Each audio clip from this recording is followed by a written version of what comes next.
ಪರಪ್ನ Agrahara ಸೇರ್ಕೊಳ್ತಾರೆ. So ಇದಕ್ಕಿಂತ ಮೊದಲನೇ ಸ್ವಲ್ಪ ಹಿನ್ನೆಲೆಯನ್ನು ನಾನು ನಿಮ್ಗೆ ಹೇಳಲೇಬೇಕು. ರೆಡ್ಡಿ ರಾಜಕಾರಣ ಹೆಂಗ್ ಪ್ರಾರಂಭ ಆಯಿತು, ರೆಡ್ಡಿಗೆ ಯಾರು ವಿರೋಧಿ ಇದ್ರು ಅನ್ನೋದನ್ನು. ರೆಡ್ಡಿಕ್ಕಿನೂ ಮೊದಲು ಬಳ್ಳಾರಿಯಲ್ಲಿ ಸೂರ್ಯನಾರಾಯಣ ರೆಡ್ಡಿ ಅಂತ ಒಬ್ರು ಇರ್ತಾರೆ. ಈಗಿನ ಬಳ್ಳಾರಿಯ ಪ್ರೆಸೆಂಟ್ MLA ಭರತ್ ರೆಡ್ಡಿ ಅವರ ತಂದೆ ಇವರು. ಸೂರ್ಯನಾರಾಯಣ ರೆಡ್ಡಿ ಅವರಿಗೊಬ್ರು ವಿರೋಧಿ ಹುಟ್ಕೊಳ್ತಾರೆ. ಅದೇ ಜನಾರ್ದನ್ ರೆಡ್ಡಿ, ಕರುಣಾಕರ್ ರೆಡ್ಡಿ, ಸೋಮಶೇಖರ್ ರೆಡ್ಡಿ. ಸೊ ಇವರೆಲ್ಲರೂ ಕೂಡ ಸೂರ್ಯನಾರಾಯಣ ರೆಡ್ಡಿ ಅವರ ರಾಜಕೀಯವನ್ನು ವಿರೋಧಿಸ್ಕೊಂಡು ಬಂದವರು.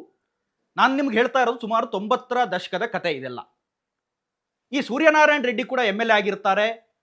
ಬಳ್ಳಾರಿಯಲ್ಲಿ ತಾನೇ ನಂಬರ್ 1 ಅನ್ನೋ ರೀತಿಯಲ್ಲಿ ಮೆರಿತಾ ಇರ್ತಾರೆ. ಅದಾದ ನಂತರ ಅವರ ರಾಜಕೀಯವನ್ನ ಹಿನ್ನೆಲೆಗೆ ಸರಿಸ್ತಾರೆ ರೆಡ್ಡಿ ಪಡೆ, ಜನಾರ್ದನ್ ರೆಡ್ಡಿ ಪಡೆ.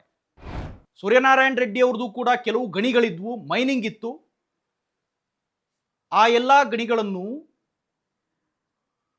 ಆಂಧ್ರ ಪ್ರದೇಶದ ಕೆಲವು ಗಣಿಗಳನ್ನು ಕೂಡ ನಮ್ಮ ರೆಡ್ಡಿ ಅವರು ತಗೊಳ್ತಾರೆ.